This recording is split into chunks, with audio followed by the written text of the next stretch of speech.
বাংলাদেশের সেকেন্ড টি-20 নিয়ে আপনারা কি ভাবছেন? আমার মনে হয় আপনারা অনেকেই ভাবছেন কিন্তু বাংলাদেশ টিমে সাকলাইন যে প্লেয়ারটা খেলেছে, সাকলাইনের তো কোনো দোষ নেই। আপনারা বলেন সাকলাইনের কি কোনো দোষ ছিল? প্রত্যেকটা প্লেয়ারের স্বপ্ন ন্যাশনাল টিমে খেলার। আমিও সুযোগ পেলে আমিও ন্যাশনাল টিমে খেলতে চাইবো। সাকলাইনের তো কোনো দোষ ছিল না, দোষ হচ্ছে বিসিবির। অস্ট্রেলিয়ার মতো একটা টিমের সাথে সাকলাইনকে কি নেওয়া এতই জরুরি ছিল? আমি এতটাই অবাক হলাম, নিউ কামার প্লেয়ার এত বড় একটা টিমের সাথে আমার নেওয়ার দরকারটা কি ছিল? এটা তো আর বিপিএল না যে আমি হুট করে নিয়ে নিলাম। দেখেন সে 4 ওভার বল করে 37 রান দিচ্ছে, 1 উইকেট। আমি প্রথম ম্যাচের হিসাব নিকাশ করলাম না, সেকেন্ড ম্যাচ নিয়ে কথা বলতেছি। এবং ব্যাটিংয়ে 11 বলে মাত্র 13 রান করছে। যেখানে আমার দুইটা বিষয়, বোলিং নিয়ে এবং ব্যাটিং নিয়ে। বোলিংয়ের বিষয়টা যেটা ছিল এটা হতে পারে, এটা অস্বাভাবিক কিছু না, টি-20 ম্যাচ হতে পারে। কিন্তু ব্যাটিংয়ের বিষয়টা যেটা, আমাদের রিশাদ হোসেন ছিল, তাকে কিন্তু ব্যাটিংয়ে পাঠানো যেত। রিশাদ রেডি ছিল, কিন্তু রিশাদকে না পাঠিয়ে সাকলাইনকে পাঠানো হয়েছে। কেন পাঠানো হয়েছে? সে বড় বড় ছয় মারতে পারে, এই জন্য তাকে পাঠানো হয়েছে। সে গিয়ে বড় বড় ছয় মারবে, ম্যাচটা জিতিয়ে ফেলে। ভাই এটা কি বিপিএল? এটা কি ঘরোয়া লিগ? দিস ইজ নট ঘরোয়া লিগ, এটা বিপিএল না ভাই, এটা ন্যাশনাল টিম। ওয়ার্ল্ডের সেরা সেরা প্লেয়াররা ন্যাশনাল টিমে খেলে, এটা বাংলাদেশের কোনো লিগ না যে কেউ বললাম খেলে ফেললো ভালো করে ফেলে, এত সোজা না ভাই। এতে কি হয়েছে? বাংলাদেশ শুধু ম্যাচ হারছে, বিষয়টা এরকম না। এই প্লেয়ারটার ক্যারিয়ারটা নষ্ট হয়েছে, তার মনটা ভেঙে গেছে। সে এখন ডিপ্রেশন কাজ করবে তার মধ্যে। সে চিন্তা করবে হ্যাঁ আমি সুযোগ পাইছি, ভালো করতে পারি নাই, হতাশা কাজ করবে। ভাই একটা প্লেয়ারকে আপনারা নেন, সুযোগ দেন। আমরাও চাই প্লেয়ার আসুক বাংলাদেশ টিমে, প্রত্যেকটা প্লেয়ার চাই খেলতে। আমাকে যদি বলে ভাই আপনি ন্যাশনাল টিমে খেলতে চান, আমিও বলবো আমিও ভাই খেলতে চাই, সুযোগ পেলে আমিও খেলতে চাইবো। তাহলে সাকলাইনের কী দোষ ছিল? ওনার তো কোনো দোষ নেই, দোষ হচ্ছে বিসিবির। বিসিবি যদি অস্ট্রেলিয়ার সিরিজে না নিয়ে অন্য একটা সিরিজে নিত, তাকে সুযোগ দিত, খেলাইতো, ভালো ছিল। এই যে এখন জিম্বাবু সিরিজে রবিউল হক যে প্লেয়ারটা আছে ওকে নেওয়া হয়েছে, এটা ভালো ডিসিশন।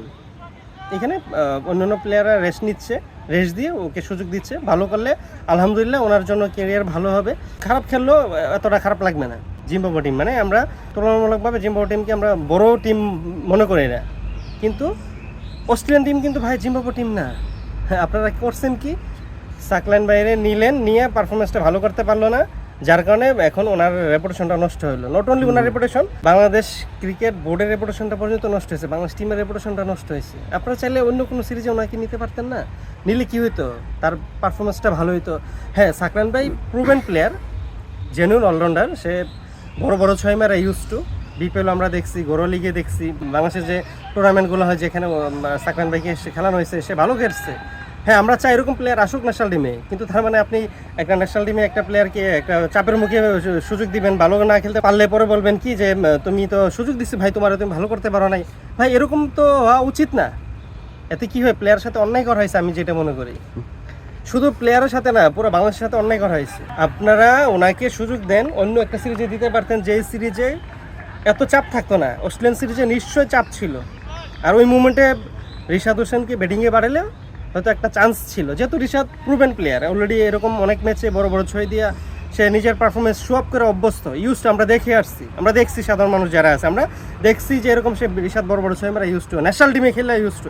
যে ছেলেরা ন্যাশনাল টিমে রানিং প্লেয়ার, রানিং পারফরমেন্স করা প্লেয়ার, ওনাকে না নামিয়ে আপনি একটা নতুন প্লেয়ার আসছে টিমে। হ্যাঁ, সাকলাইন ভাই আমি তাকে ছোটো করে দেখতেছি এরকম না, সেও প্রুভেন প্লেয়ার, বাট ন্যাশনাল টিমে তো প্রুভেন প্লেয়ার না।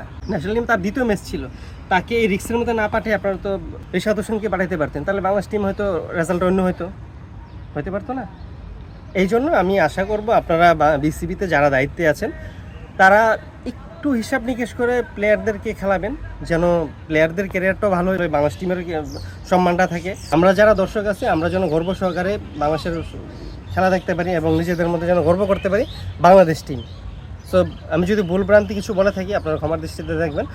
আমার যতটুকু ধারণা, এই কথাগুলো আপনারা অনেকেই বলতে চান, অনেকের মনের কথা হয়তো আপনারা বলতে পারেন না, আমি হয়তো সাহস করে বলে ফেলছি। সবাই ভালো থাকবেন, আল্লাহ হাফেজ, আসসালামু আলাইকুম।